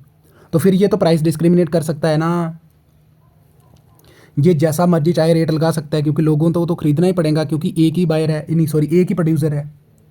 प्री एंट्री रिस्ट्रिक्शन हुआ करती थी पहले, जैसे अगर आपको मार्केट में एंटर करना है तो आपको कुछ लाइसेंस चाहिए, कुछ एंट्री नहीं होती थी। सेटिंग अप न्यू इंटरप्राइज, पहले सेट अगर कोई न्यू इंडस्ट्री बनानी पड़ती थी तो उसके लिए बहुत सारी प्रोविजन थी, उसको भी बंद कर दिया। एक्सपेंशन ऑफ एग्जिस्टिंग बिजनेस, अगर अपना बिजनेस बढ़ाना चाहते हो तो उसके लिए भी कुछ रिस्ट्रिक्शन थी। तो एंड मर्ज एंड एक्वेशन, अगर आप कोई न्यू इंडस्ट्री एक्वायर करते हो, ठीक है, ACQUISITIUN ऐसे ही कटिंग होगी थोड़ी, कोई बात नहीं, ये सारे अबॉलिश कर दिए। समझ आई? तो MRTP एक्ट को अबॉलिश कर दिया। अब एम क्या था लिबरलाइजेशन का, वही था rapid and substantial economic growth करवानी है अपने को, remove restriction and licensing. D reservation भैया आ गया कि जो कंपनीज को दिया गया था ना पहले कोटा कि ये इंडस्ट्री यही वाला प्रोडक्ट बनाएगी, अभी इन्होंने बोल दिया कि नहीं, अब कोई भी इंडस्ट्री जो है वो अपने बना सकती है इस प्रोडक्ट को। 1991 से पहले क्या हुआ करता था कि कुछ फैक्ट्री को रिजर्व करा गया था कि ये वाली फैक्ट्री से ही ये वाला प्रोडक्ट बनाएंगी, जैसे हैंडलूम था अपना, तो जो स्मॉल अपनी इंडस्ट्रीज थी ना उनको बोल दिया कि तुम ये प्रोडक्ट बनाओगे, बाकी कोई नहीं बनाएगा 1991 से पहले। लेकिन बाद में क्या हो गया, डी रिजर्वेशन, मतलब अभी कोई भी बना सकता था, प्राइवेट सेक्टर भी बना सकता था। Improve quality, reduce wastage of resource होता है, जब प्राइवेट के हाथ में होता तो वो मिनिमम वेस्ट करते हैं, आपको पता है, क्वालिटी बढ़ाते हैं क्योंकि कंपटीशन हो जाता है मार्केट के अंदर। समझ आई? इंक्रीज इंप्लॉयमेंट बढ़ती है, कंपटीशन इन मार्केट होता है, तो कंपटीशन की वजह से क्या होगा सर, क्वालिटी तो बढ़ाना पड़ेगा ना। जब बहुत सारी फैक्ट्री खुल गई, एक प्रोडक्ट बना रही है सेम, ठीक है, चिप्स बना रही है, तो वो अगर क्वालिटी इंप्रूव नहीं होगा तो एक, अगर फॉर एग्जांपल ये ए फैक्ट्री है, ये बी है, ये सी है, अगर ये क्वालिटी नहीं बढ़ाएगा तो कंपटीशन तो बहुत ज़्यादा है ना, इसको क्वालिटी बढ़ाना पड़ेगा ताकि इसको प्रोडक्ट सेल करने हैं, और प्राइस भी हाई नहीं होएगा। अगर इसने प्राइस हाई कर दिया, क्वालिटी घटिया है, तो इसके तो प्रोडक्ट बिकेंगे नहीं, फिर बी और सी की बिकेंगे। समझ आया? तो इससे क्या होता है, कंपटीशन होता है मार्केट में जब प्राइवेट फर्म्स आती हैं। समझ आई? डेवलप प्रोडक्शन कैपेसिटी भी बढ़ती है क्योंकि बहुत सारी फैक्ट्रीज प्राइवेट सेक्टर वाले खोलेंगे। समझ आई? अब देखो यहाँ पे प्राइवेटाइजेशन।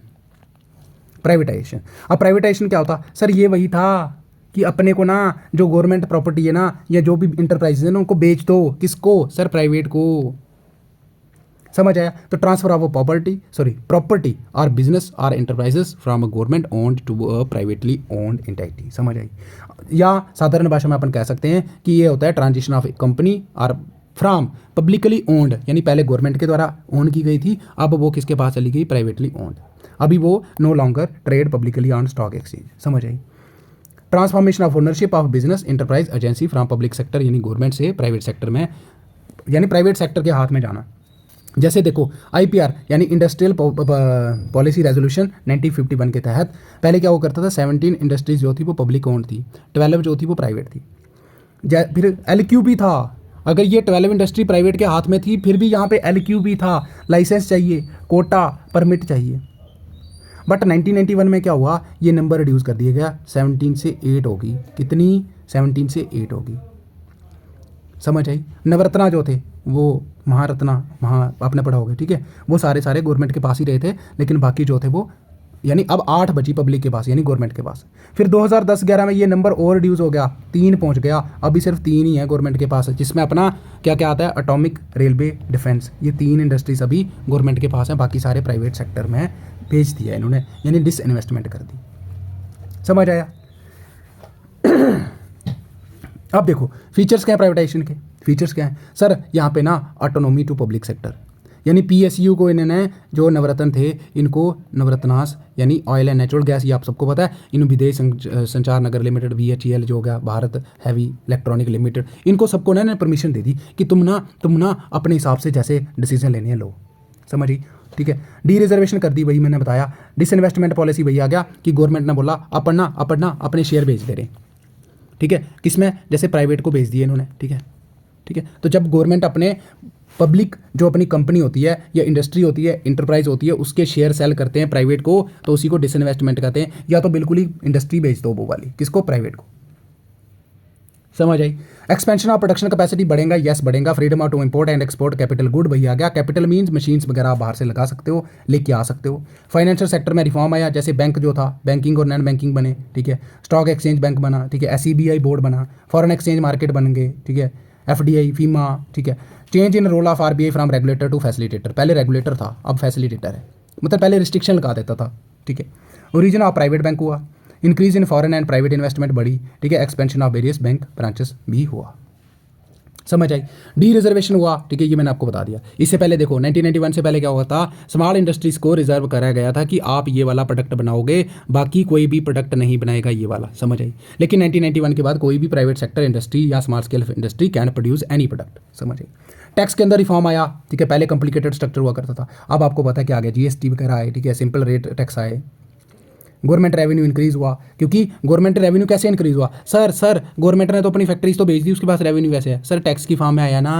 अब प्राइवेट सेक्टर ने अगर फैक्ट्री लगाई तो उसको टैक्स तो देना पड़ेगा, समझ आई। GST act 2016 came into effect and 1 जुलाई 2017 में GST आया, आपको सबको पता है, गुड्स एंड सर्विस टैक्स, ठीक है। मोर सिंप्लीफाइड टैक्स स्ट्रक्चर आ गया, फॉरेन एक्सचेंज रिफॉर्म आया, ठीक है। अब वही भाग, पहले क्या होता था 40% तक ही आप जो है वो फॉरेन इन्वेस्टमेंट कर सकते थे, अभी आप 100% भी कर सकते हो, समझ आई। फॉरेन एक्सचेंज रेट इन्होंने पहले क्या करता था, पहले फिक्स रखा था इन्होंने, लेकिन अभी जो है वो फ्लेक्सिबल कर दिया कि जैसे जैसे डिमांड एंड सप्लाई होगी उसी के हिसाब से आप जो है वो फॉरेन एक्सचेंज रेट भी सेट कर सकते हो। डीवैल्यूएशन कर दिया डोमेस्टिक करेंसी का। डीवैल्यूएशन क्या होता है, अपनी करेंसी की वैल्यू कम कर दी। जैसे आपने देखा होगा अभी हमारा क्या है, $1 जो है वो 80 रुपी, $1 किसके बराबर है सर 80 रुपी के बराबर है। इसी को तो बोलते हैं, क्या बोलते हैं, डीवैल्यूएशन, यानी एक करेंसी की वैल्यू कम होना दूसरी करेंसी के कंपैरिजन में। तो इन्होंने क्यों किया, इनका ये कहने का मतलब था कि अगर बाहर से अगर $10 भी आएंगे ना तो अपने पास ज़्यादा पैसा आएगा, तो इसीलिए इन्होंने डीवैल्यूएशन कर दिया डोमेस्टिक करेंसी का, समझ आई। क्वांटिटेटिव रिस्ट्रिक्शन जो थी वो रिमूव कर दी, जैसे क्वांटिटी कोटा वगैरह खत्म कर दिया, एक्सपोर्ट ड्यूटी कम कर दी, रिडक्शन इन इंपोर्ट ड्यूटी में, लाइसेंसिंग अबॉलिश कर दी, पता है आपको। Except hazardous and environmental sensitive goods, यानी केमिकल वगैरह है उसके लिए लाइसेंस चाहिए होता था। डिसइन्वेस्टमेंट वही बता दिया मैंने कि जो पब्लिक सेक्टर कंट्रोल्ड इंटरप्राइजेस थी वो अपने शेयर बेच दिए किसको, प्राइवेट सेक्टर।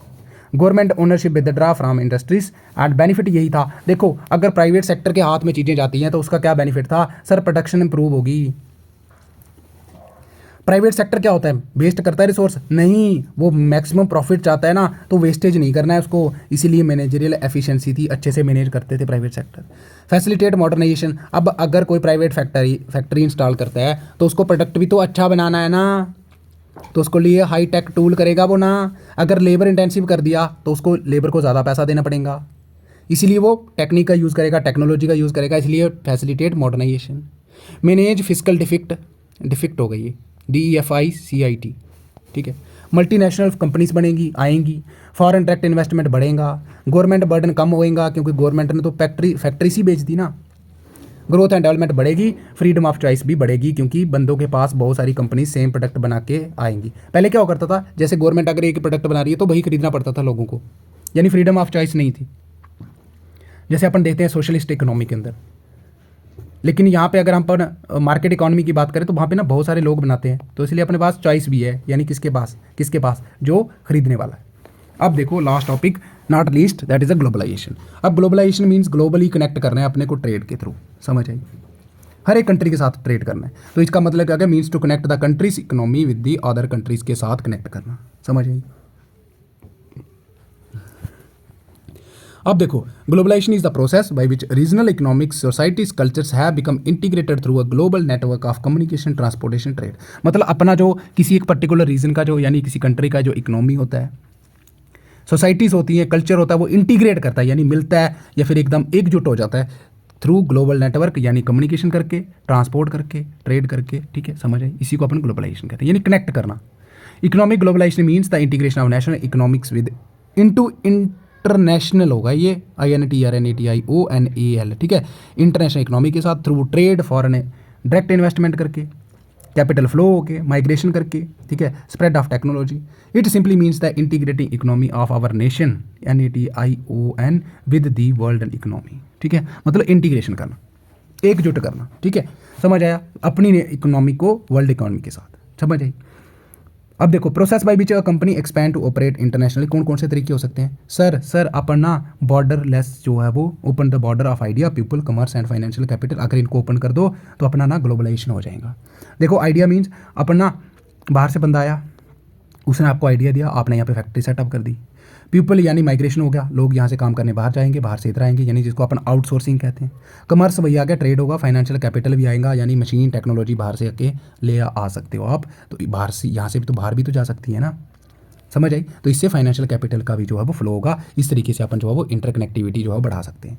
आप देखो इकोनॉमिक इंटीग्रेशन जो है वो 4 तरीके से हो सकती है, या तो गुड्स और सर्विस का ट्रेड करो आप दूसरे कंट्री के साथ, ठीक है, और टैरिफ और नॉन टैरिफ बैरियर्स जो है वो उनको कम कर दो। टैरिफ मीन्स टैक्स हो गए, जैसे टैक्स लगाते हो ना आप। नॉन टैरिफ बैरियर भाई आ गया कोटा वगैरह, ठीक है, लाइसेंस वगैरह, ये सारी चीज़ें खत्म कर दो थोड़ी, ठीक है। मूवमेंट्स ऑफ कैपिटल हो, यानी फॉरेन कैपिटल फ्लो, FDI, या कैपिटल मीन्स इंडस्ट्रीज, ठीक है, सॉरी मशीन्स लेके आओ, टेक्नोलॉजी, ठीक है, ये कैपिटल भी होता है, ठीक है। फाइनेंशियल फ्लो पैसे का, ठीक है, और जिसमें फॉरेन डायरेक्ट इन्वेस्टमेंट वगैरह आ जाएगा। मूवमेंट्स ऑफ पीपल यानी skilled worker from one country to other, जिसको अपन आउटसोर्सिंग भी कहते हैं, OUTSOURCING, सही है, ठीक है। अब फीचर्स क्या क्या हैं सर फीचर्स यही हैं कि free flow of goods and service, free flow of technology, capital यानी पैसा, मशीन्स, समझ आई, मशीन्स टेक्नोलॉजी, कैपिटल वही होता है, कैपिटल और पैसे में फ़र्क होता है, ठीक है। कैपिटल वो चीज़ होती है जो अपने को क्या करती है, पैसा कमा के देती है, जैसे टेक्नोलॉजी हो गया, कोई मशीन ला दी, समझ आई। Free flow of labour and expertise, यानी कंपनीज जो है वो अपने बाहर भी जो है वो अपने ऑफिस खोल सकती हैं, ब्रांच खोल सकती हैं, ठीक है, लेबर का फ्री फ्लो होगा, ठीक है। Main aim of globalization is to create borderless trade, remove all tariff and non tariff barrier को रिमूव करना, इसका मेन मोटिव था, समझ आई। आउटसोर्सिंग ऑफ स्किल्ड लेबर वही आ गया। फॉरेन डायरेक्ट इन्वेस्टमेंट बढ़ेंगी, इनकरेज करो एक्सपोर्ट को, रिड्यूस करो इंपोर्ट ड्यूटीज़, कम कर दो कि जैसे कोई बाहर से सामान लेके आना तो उस पर जो टैक्स लगता है। इंक्रीज़ कर दो equity investment of foreign capital investment, जैसे अर्लियर 40% था, अभी जो है वो 50% से 100% भी कर सकते हैं फॉरेन कंपनीज इन्वेस्ट, समझ आई। Import and export of goods आ गया, रिमूवल ऑफ कोटा को भी रिमूव कर दिया, तो that's all the features of globalization, और इसी के साथ अपना हो जाता है खत्म ये दोनों टॉपिक, समझ आई। तो बस ये सारा लिख के आ जाना, और मेरा गला जो है वो एंड तक हो जाता है ख़राब, दिक्कत है थोड़ी, कोई बात नहीं, ठीक है। तो आई होप कि आपको ये कंटेंट पसंद आया होगा, ठीक है। तो अपन ने इसमें 2 टॉपिक जो है वो आपके कवर कर लिए, और मैं गारंटी देता हूँ 12 मार्क्स में यहीं से आएगा, प्लस 3 मार्क्स में भी यहीं से आएगा, समझ आई कि नहीं आई। और बाकी जो छोटे छोटे हैं ना, PSU हो गया, जैसे पब्लिक सेक्टर अंडरटेकिंग, पार्टनरशिप है आपके सिलेबस में, और Hindu United undivided family HUF है, वो अपन एक छोटी सी वीडियो के अंदर डिस्कस कर लेंगे, ठीक है। तो आपका यूनिट नंबर 4 कंप्लीट हो जाएगा, ठीक है। सो यहाँ से आपका कितना हो जाएगा, 15 मार्क्स तो हो जाएंगे ना, 15 मार्क्स तो आपके यहीं हो जाएंगे, वर्ड रिकग्निशन आ जाएगा, और दूसरा इसमें से ये RBI और कमर्शियल बैंक के बारे में आ जाएगा, ठीक है, या फिर ये नेशनलाइजेशन, प्राइवेटाइजेशन, लिबरलाइजेशन, ग्लोबलाइजेशन जो भी है ये आ जाएगा, समझ आई। तो दैट्स इट। और अगर ये वीडियो आपके लिए हेल्पफुल रहा हो तो चैनल को सब्सक्राइब जरूर करें, और वीडियो को लाइक और शेयर जरूर करें, ठीक है, अपने सभी फ्रेंड्स के साथ, सबकी हेल्प हो जाए। So bye bye and have a good day.